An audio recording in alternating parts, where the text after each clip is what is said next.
Yeah, Josh, I was. You can't turn over that much football to any football team, let alone that team we were playing. You know, they're too good a footy team to. We need to have an even share or a little bit more. You know, we proved that in game 2, that if we get an even share, we're in the game. But I will say that you know, I think this team has found a way to beat Queensland. We rattled their cage, but they bounced back extremely well. You know, they came out tonight and they played better than us. They're the better team tonight, and they deserve all the credit, and they deserve to be spoken about. Stick, you said before the game that you're worried about their big four, about how they sort of respond in game 3, and they all really stood up, I suppose, for them, didn't they? Yeah. You know, and I haven't been telling you those things for the sake of filling in time. You know, they're just great players. And when you're not coaching against them, they're beautiful to watch. But as I say, you know, I think we found a way to beat Queensland.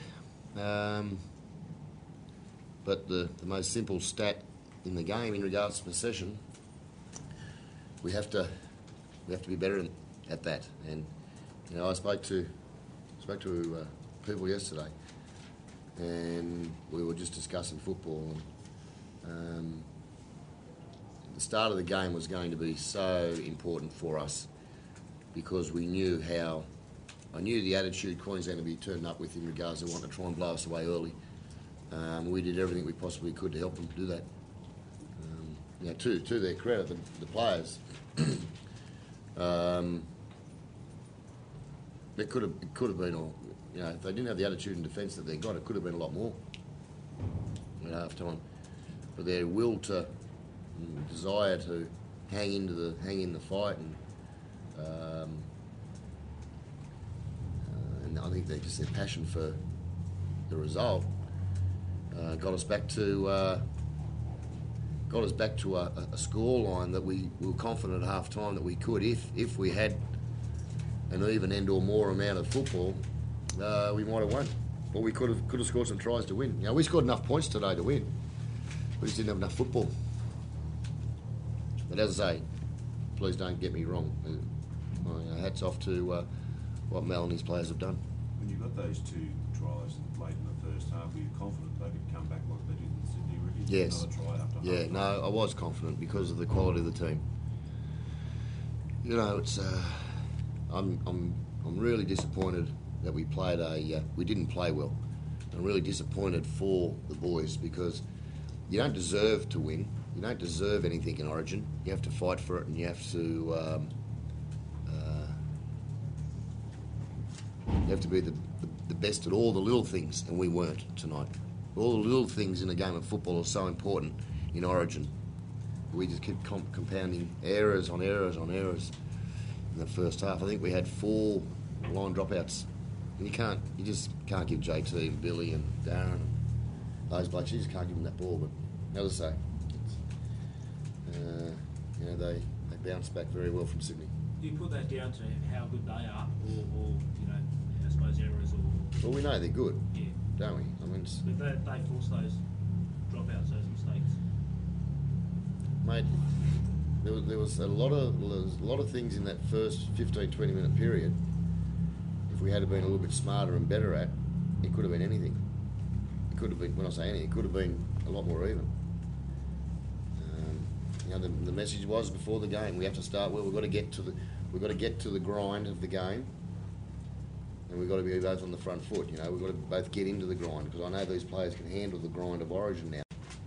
These boys have done some monumental things in regards to State of Origin for New South Wales, because you know it's been difficult over the last 4 or 5 years. It's been real hard for us.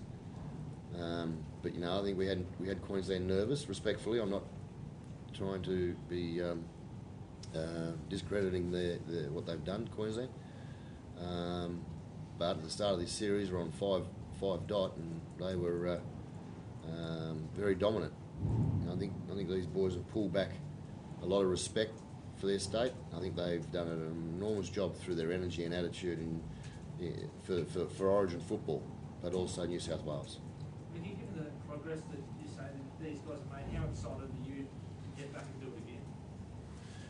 Oh look, I've absolutely loved it, you know, and I knew I was going to. You know, I've just really enjoyed, and I don't know, and I think you can only do it because of the staff you got and these blokes, you know. And I know they're hurting, and it's not a bad thing, but it's very important how they handle this over the next 2 weeks, because it hurts. It hangs around for a while. I've been there. It's a shit of a feeling, but you know, we've pegged back some yards, and again I'll say it, you know, credit to Queensland, they bounced back very well. Would you have enjoyed it as much if it wasn't a full-time thing, if it wasn't something you'd poured? I spoke to Craig. I spoke to Craig yesterday, mate, on that, and I said to him, so I've done it before myself as a club coach. And I said to Craig, I said it is so much easier as a full-time gig, because when you can have some actually downtime in camp, where you don't get downtime if you've got a club duty as well, because you straight on the phone arranging or working out things for your club. And I know how hard Craig works. You know, for him to do both last year would have been, you know, the last couple of years would have been, I think it's a disadvantage actually. And, you know, I think it's Queensland have got it right with appointing Mal as a full-time coach. How many years ago that was? Ricky, before the game, you spoke a bit about how difficult it was to coach against Darren his last game and be the man trying to beat him. Can you take any sort of solace out of the fact you lost the game, obviously, but Darren went out? You know what I mean? Oh, no, I can't take any solace out of it. You know, good on him. I said it before the game. He's a champion fellow, and it's nice that he can get sent out in the right way. I asked a mate of mine who's a mate of his to pass on a message to him yesterday. I wished him all the best for a good game. You know, you only do that to good, decent people. Gal, he looks. There he had. I don't want it to sound too dramatic, but it's a pretty serious injury. I'm sure he'd have family at home and that, but he's just gone for some tests now. He was coughing up blood, so they seem to think he might be bleeding on the lung.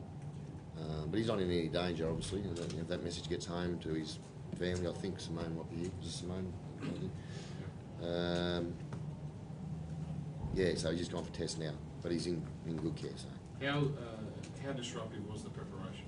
Obviously, you had Bo Scott, so there was. No, there was no dramas at all, and you know, the preparation was fine. Oh, look, I had a real good feel before the game, but you can't turn over so much football. You can't give them 4 shots at you like that off the goal line.